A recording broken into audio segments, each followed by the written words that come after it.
नमस्कार दोस्तों, स्वागत करता हूं अभिनेता ऑफिशियल न्यू में। हमारे चैनल पर पहली बार आए हो तो हमारे चैनल को सब्सक्राइब करें और वीडियो के लाइक करें। ये खबर है प्रमोद प्रेमी यादव जी के एक बवाल बोलबम सॉन्ग के बारे में, जिस बोलबम सॉन्ग का नाम है शिव जी की दासी। जी हाँ दोस्तों, इस बोलबम सॉन्ग का नाम है शिव जी के दासी।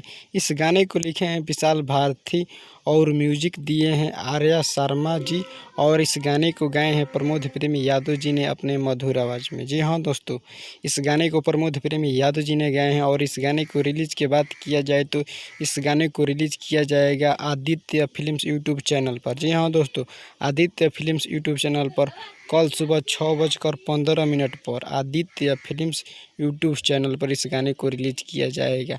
जो भी भाई लोग इस गाने को देखना और सुनना पसंद करते हैं, कृपया जाकर आदित्य फिल्म्स यूट्यूब चैनल पर कल सुबह 6:15 पर इस गाने को जाकर देख सकते हैं।